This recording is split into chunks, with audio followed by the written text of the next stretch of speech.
दुर्गा सप्तशती 10वां अध्याय शुंभ वध।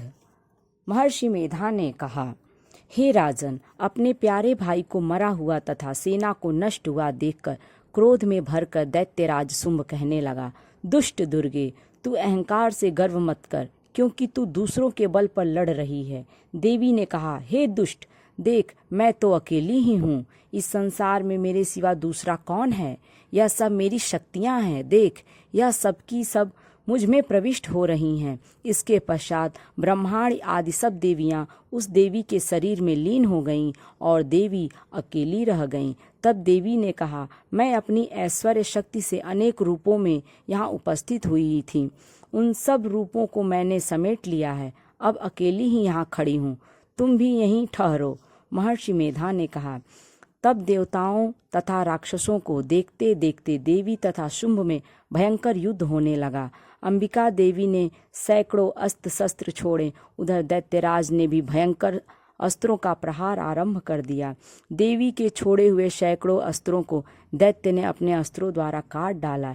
इसी प्रकार शुंभ ने भी जो अस्त्र छोड़े उनको देवी ने अपनी भयंकर हुंकार के द्वारा ही काट डाला।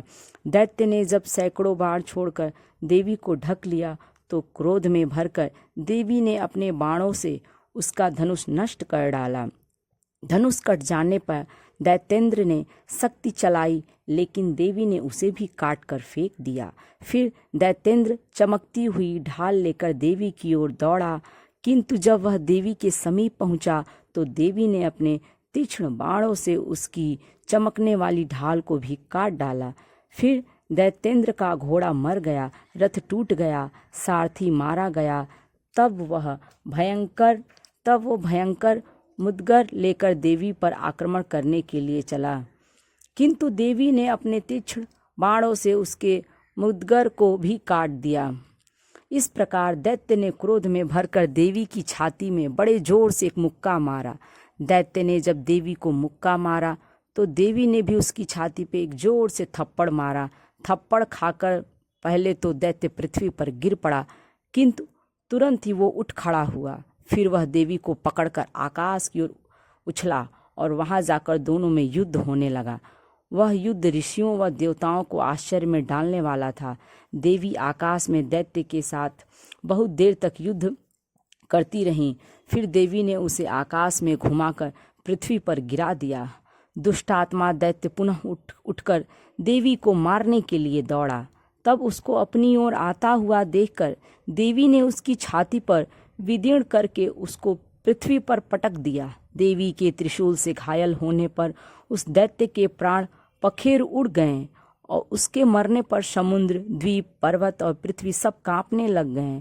तदंतर उस दुष्टात्मा के मरने से संपूर्ण जगत प्रसन्न व स्वस्थ हो गया तथा आकाश निर्मल हो गया। पहले जो उत्पात सूचक मेघ और उल्कापात होते थे वह सब शांत हो गए। उसके मारे जाने पर नदियां अपने ठीक मार्ग से बहने लगीं। संपूर्ण देवताओं का हृदय हर्ष से भर गया और गंधर्वनियां सुंदर गान करने लगीं। गंधर्व बाजे बजाने लगे और अप्सराएं नाचने लगीं। पवित्र वायु बहने लगी।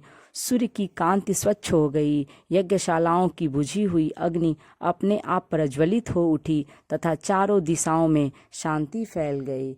इस तरह से 10वां अध्याय पूर्ण हुआ। यदि वीडियो अच्छी लगे तो लाइक करें और यदि मेरे चैनल पर नए हैं तो इसे सब्सक्राइब करें।